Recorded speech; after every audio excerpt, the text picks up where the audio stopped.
All right, guys. So here's a quick little video for those of you who need some extra help right now. Okay. Quick look at it. Remember 7.1 ratios and proportions. So if you're struggling with this, go to the 7.1 video or look in your book for 7.1 and your homework for 7.1. Okay.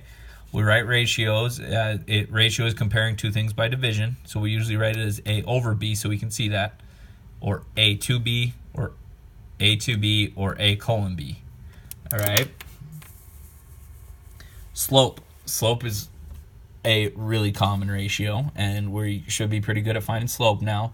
So if I have these 2 points at 6, 5, and 4, 3, all right, I made sure that I subtracted an x minus an x and a y minus a y, and I kept their pairs, order pairs in order, and then I get the ratio of 2 over 2 or 1 over 1, okay, which is, of course, going to simplify down to 1, okay. Then we had an extended ratio. And the example I used in both second period and fourth period was the hexagon, right? So if I have a hexagon that has a perimeter of 85, and its sides have this extended ratio. Its sides have the ratio of 1 to 2 to 3 to 4 to 5 to 6. Okay, 6 sides, 6-sided figure. All right. What it doesn't mean is that it is 1 plus 2 plus 3 plus 4 plus 5 plus 6 to equal 85. We know that. But it is 1x plus 2x plus 3x plus 4x plus 5x plus 6x equals 85. Right? So then if you just do the algebra and you solve it, add up all your x's. So I got 21x equals 85. X equals 85 over 21. If it says solve for x, you're done. Most of them problems are probably going to say find the second largest side. So I want to look back at my proportion, right? And as my ratio goes up, my side length is going up. So 5 is my second largest. So then I would set 5 times 85 times 21, okay? So that was ratios, and okay, now let's talk about proportions, right? A proportion is two equal ratios, okay? And one of them could be in its simplest form, such as 1 over 2, and then the other one could be 6 over 12, okay? But it can also be written in different ways. 10 over 5 equals 14 over 7. Is that a true statement? Well, 2 over 1 equals 2 over 1, or 2 equals 2, okay? Now, there's different ways to write ratios, right? And the most important part is you're putting corresponding sides together. So if I have a rectangle,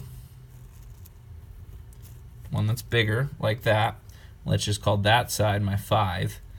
And then I have a bigger rectangle, let's call that side my 10, okay? And then I had a 14, which was on the top of my length. So my thing would look like this, okay? I know this doesn't look like 14 and 10. It's really bad planning by me, okay? So 5 corresponds to 10. So I can write this ratio as 5 over 10. And then I can go little rectangle to big rectangle again, 7 over 14. I can start with the 10, okay, as I did up here. And I'm going big rectangle to little rectangle, so then I better go big rectangle to little rectangle, which is the 14 over the 7. I can start at 7 and go 7 over 5, width of the little over the width of the, or the length of the little equals the width of the big over the length of the big. So 7 over 5 should be the same as 14 over 10. And when you simplify that, okay, you get 7 over 5 equals 7 over 5. The only thing I'm trying to stress here is that you can write ratios in different ways, okay? You just need to make sure what you're doing and what you pick to start out with makes sense. So let's just say this was an x. This 14, let's call it x, okay? Now, if you want the easiest math, because you don't like algebra, you put x always right there where you're trying to solve, okay? And then what are you going to compare it to? It corresponds to a 7, or also we could compare it to the 10. So let's go x over 10 equals, okay, and then I went width on the top, so I better go width on the bottom, or width on the top over there, 7 over 5. And then when I cross multiply, I get 70 equals 5x. You can see that, I'm sorry if that was out of the video. 70 equals 5x, x equals 14. Okay, that was 7.2. All right, so that's or that was 7.1, ratios and proportions. 7.2, we started talking about similarity. Okay, we started talking about similarity statements, and we also started talking about what similarity means, which is same shape but different sizes. But different, I'm going to abbreviate different size, okay? And we talked about what transformation gives us that when we're actually just looking at it on a graph, and that was a dilation, right? So dilation, okay, if I have a dilation, that shape's always going to be similar to it. My pre-image and my image are always going to be similar because they always have the same angles because they always go in that same ray like we showed you guys on Friday. So same shape, different size, and my properties were angles are congruent. So both of my angles are going to be congruent, and my corresponding sides are proportional.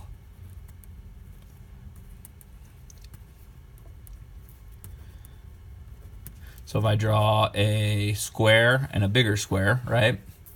My angles are congruent in a square, right? Boom, boom, boom. They're all going to be 90 because that's the definition of a square. Okay. Then let's give a value here, 2 and 2, and I go 3, 3, 3, 3. We want to compare my sides and see if it's true. So just if I go from big to little, or little to big here, so I'm going to go little on the top and get 2. That corresponds to that side over 3. That should equal 2 over 3. Now granted, I chose a square, guys, so this is going to be pretty simple. Let's say that I had a rectangle, and one side was, or one of my length of my rectangle was 4, and my width was 7, okay? And then I had 14 and 12, okay?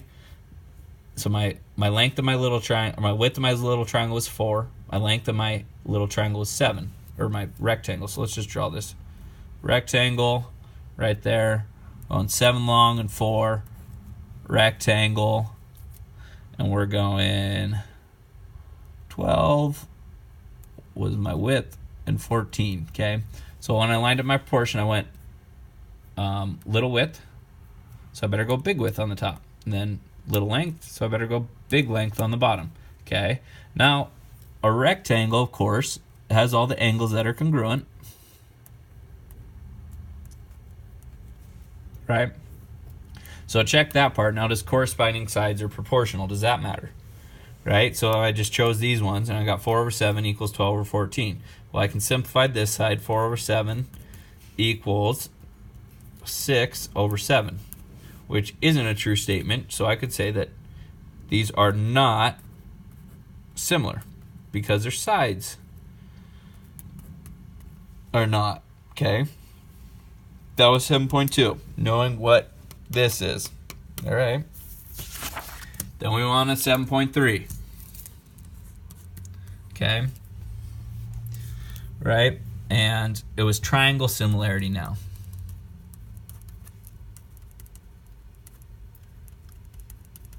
Okay. Triangle similarity, we have 3 ways to do it. Angle, angle. Okay. Side, angle, side. And side, side, side. Okay. So angle, angle, an example, right? We've been using this one a lot in class, okay?